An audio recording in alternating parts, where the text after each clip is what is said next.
Hello friends, it's me, and today let's watch Game Theory! Minecraft's lore got solved in a movie from the Game Theorists. Together, let's go. Let's start. Thank you. The Minecraft movie solves the lore of the Minecraft game. That's right, you may think this is just a movie about Jack Black saying Minecraft words funny. This is a crafting table. Ender pearl. The nether. But in reality, this fever dream holds the key to solving some of Minecraft's unanswered mysteries.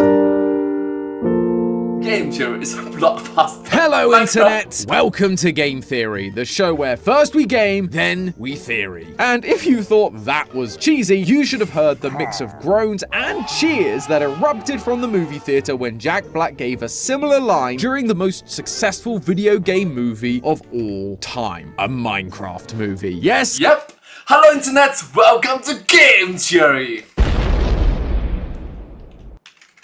Really, this thing has had the most successful opening weekend of any video game movie ever. Although, are we really surprised? The title holder before this was the Mario movie, and you know what they share? Jack Black going way too hard on random musical numbers. Peaches, peaches, peaches, peaches, peaches, lava.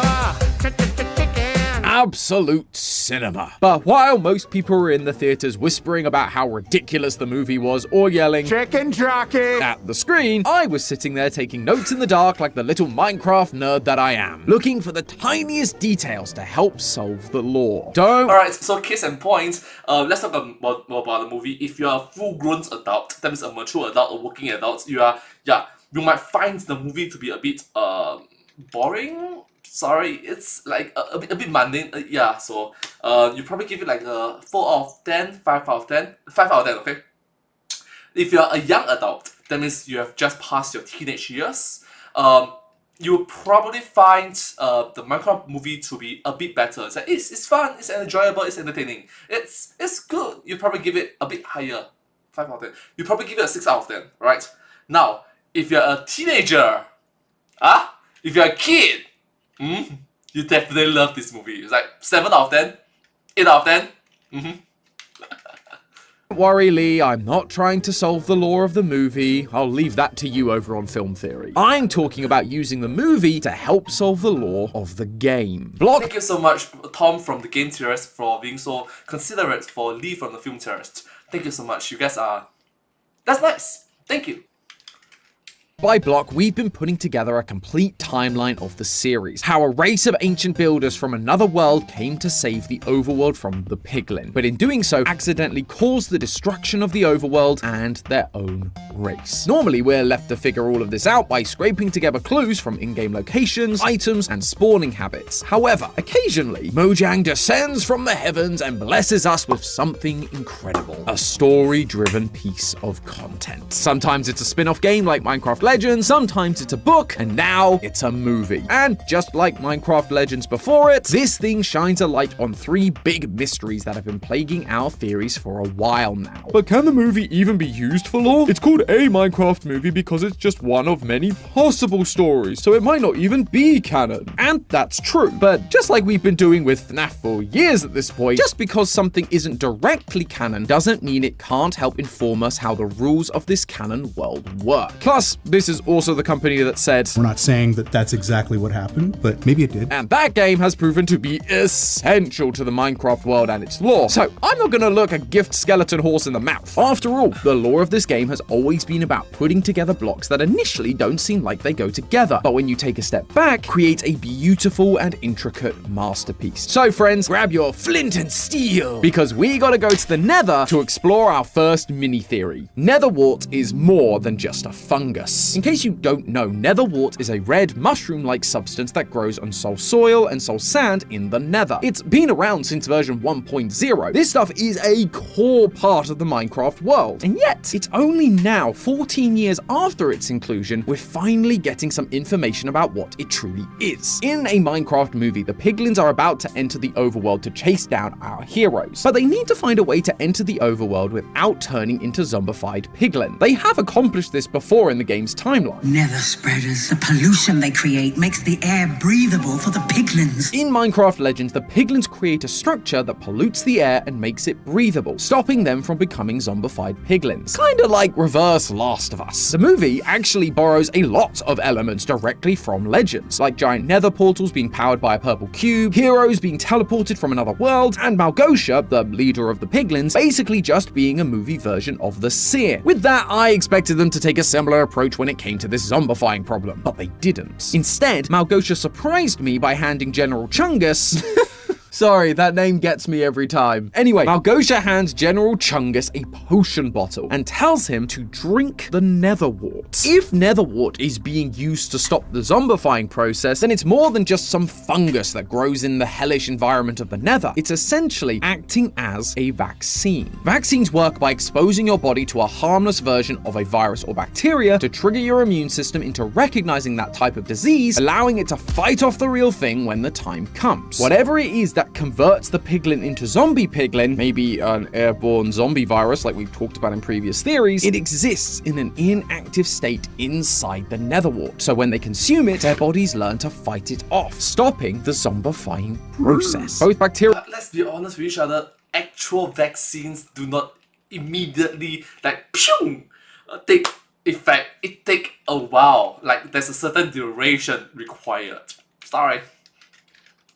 And viruses also need to be kept in ideal conditions in order to survive and multiply. Anything too cold or too hot could kill them, which is actually why you get a fever when you're sick. It's your body trying to raise the temperature and kill off the sickness. And the nether, as we all know, is a very hot place, so the virus is unable to spread. Hence the piglin aren't zombifying all the time, and so it lies dormant, inactive, inside the netherwort, making it perfect for use as a vaccine. What you might be thinking isn't so perfect is the method of which they take the vaccine. Normally for a vaccine, you go to your doctor and you get a shot. This allows the vaccine to enter via your bloodstream and directly begin its work immunizing you. But these piglin... But it's going to take a while. There's certain required duration involved.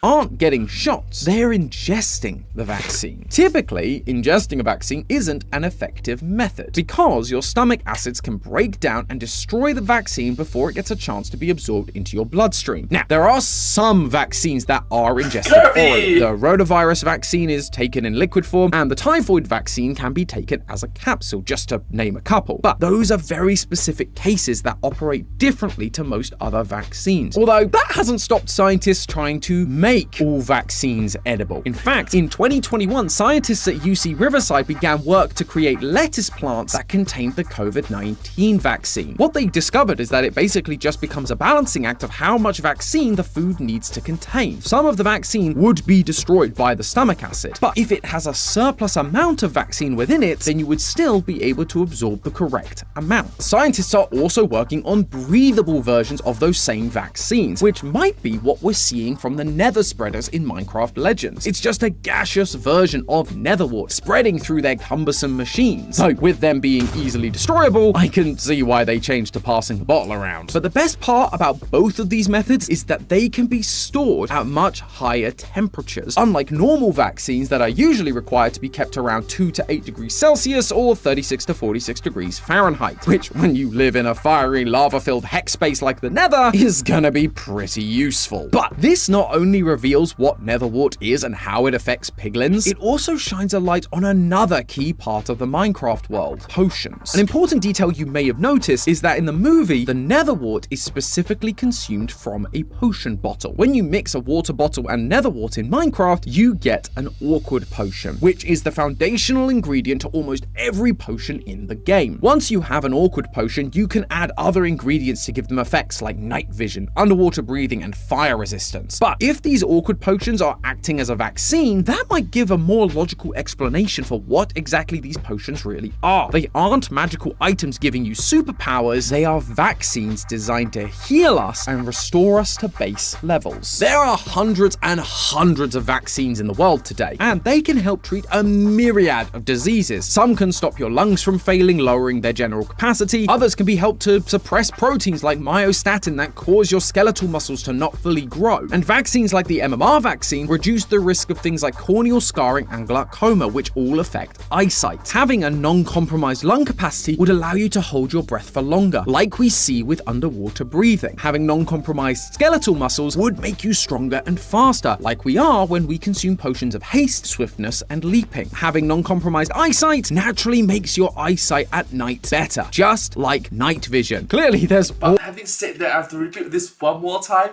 In real life, vaccine do not immediately take into effect. It's like gung gung gung, bah, immediately. It takes certain duration, some time is required. It's not like immediately like T minus 1 second, a T plus 1 second, it takes into effect.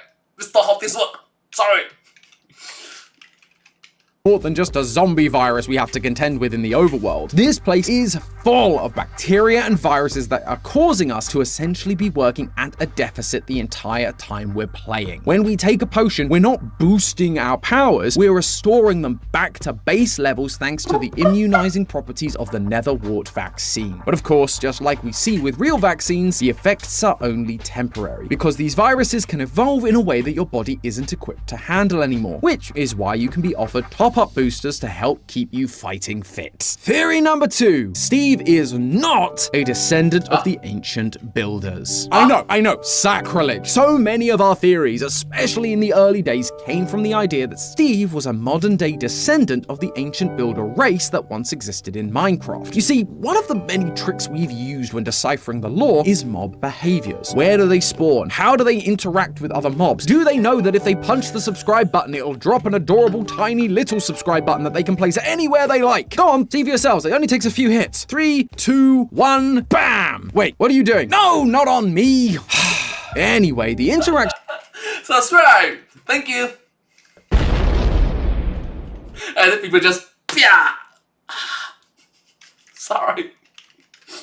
we paid most attention to was how these mobs interacted with Steve, using it as a sign that there is a shared history between these mobs and the ancient builders. Steve is just the latest in a long line of builders, and so the mobs are reminded of the ancient builders when they see him, causing them to, in most cases, attack him. The only trouble is, we've never really been able to explain the how of it all. When we go through our timelines, we focus a lot on the history of the ancient builders and how they all died out or disappeared into the end dimension. And then it's just time passes and suddenly Steve. But a Minecraft movie finally offers us an explanation. We see Steve find a portal inside a mineshaft, and that is how he goes from his world to the world of Minecraft. It seems relatively simple, right? But this is almost exactly what we see at the beginning of Minecraft Legends. A character is busy mining away in the mines, only to be drawn in by a magical blue portal and then end up in the ancient Minecraft world as the first of the ancient builders. With this, as well as all the references I mentioned earlier, I was wondering whether this movie was supposed to be Minecraft Legends retold. But after watching this movie more times than I care to admit, I'm not so sure that's the case. Firstly, there's the Illagers, who, well, exist. And they only came into existence after they chose violence, which they learned from the ancient builders in Minecraft Legends. Plus, in the movie, they're in woodland mansions which weren't built until around the time the ancient builders disappeared, much later in the timeline. Steve also speaks of the Darkening in this movie, an event where the piglin put the overworld into eternal night. He mentions the name as if it's a legend, like it was something that happened before, like it happened previously in the time of Minecraft Legends and is now happening again. And of course, there's the obvious point that the lead character is called Steve, and if the inevitable sequel and 5 spin-offs get greenlit, we'll have Alex too, both of whom are the original 2 characters from the modern part of the Minecraft timeline that we play as.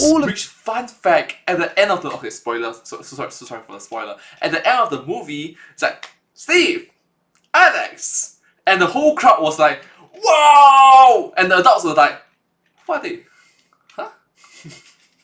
It was so awkward to see that Steve and Alex, the fundamental 2 characters, are so foreign to the old adults. Like, what are they? Huh? of this to say that the movie is clearly supposed to be about the modern part of the Minecraft timeline. And that's an important detail to clarify because it means that Steve coming to this world isn't a retelling of Minecraft Legends, it's showing us that the same thing is happening again. When the overworld was in danger, the heroes of legend from other worlds were summoned in order to save it. Now, in the modern part of the Minecraft timeline, Steve has been summoned to the Minecraft world in order to once again save it from the threats that surround it. He's not- Oh, it's that guy! Those who fail to learn from history are doomed to repeat it. And let's avoid. Thank you.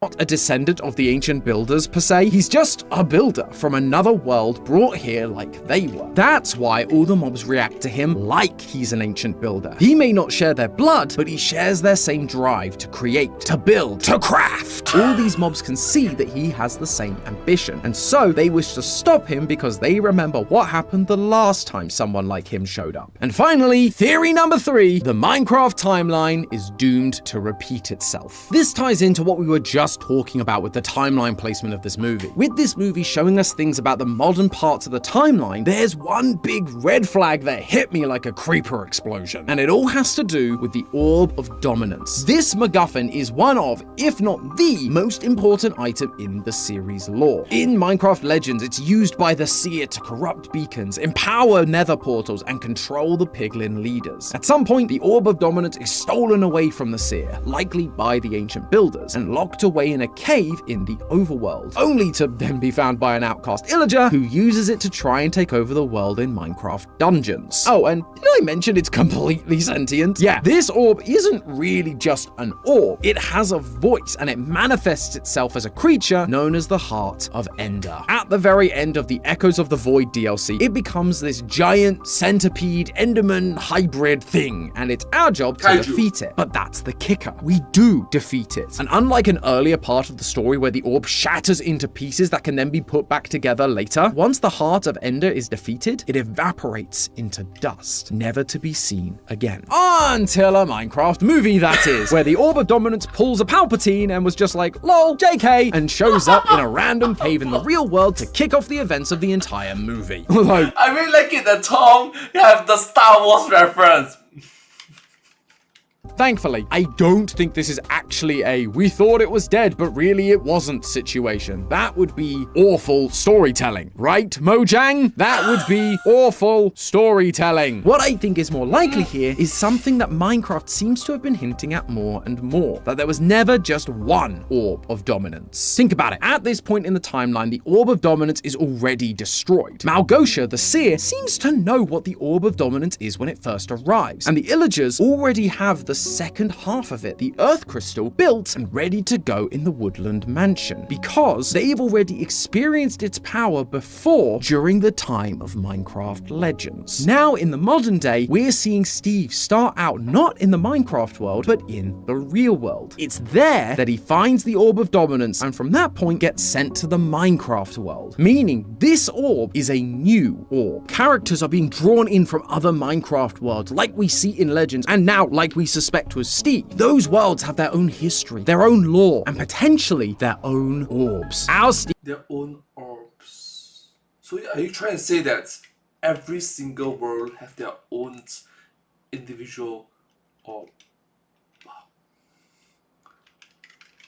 Steve being dragged from his world into this one means that there is an Orb of Dominance from his world that could also make its way into the main Minecraft timeline, causing problems like we see in the Minecraft movie. Though the repeating of the Piglin uprising isn't actually the thing for us to be concerned about. The movie shows us that once again, we are well equipped to overcome it. No, what we need to be worried about is the other group the movie shows us is trying to get their hands on the Orb of Dominance, the Illagers. We've talked for a long time about the Illagers' backstory and how they felt betrayed by the ancient builders. They were taught how to fight by them. They helped create the trial chambers underground to combat the Wither, but eventually the ancient builders fled to the end and left them behind. They tried desperately to bring them back, building ender portals out of wool, creating monsters like the zombies, ravagers, and phantoms to try and entice them into returning. The movie then adds to this idea by forcing our heroes to go and collect the Earth Crystal in order to open their portal home. And where is this Earthstone located? The Woodland Mansions. The Illagers home. Amongst all of their tests and trials to bring the ancient builders back, they were creating items that they saw the ancient builders using to activate their portals and bring them home. But it never worked. The ancient builders didn't come back. They left the Illagers to die, and so now the Illagers still have the piece to the puzzle needed to control the Orb of Dominance. And with them being not so keen on us builders, who's to say history isn't going to repeat itself again? Just like we saw a Minecraft movie mirror Minecraft Legends in modern times, the next big threat is going to be a repeat of Minecraft dungeons, with Illagers wielding the Orb of Dominance. Only this time, it won't be some random rogue Illager outcast we have to fight off. It's going to be the entire Illager army. They are going to use the orb to dominate this world, wipe us out, and maybe even go back to our original world to rid the multiverse of the ancient builders that betrayed them. But hey, that's just a theory. A game theory! Thanks for watching. World premiere on Game Theory. Why is the Minecraft ghast always crying?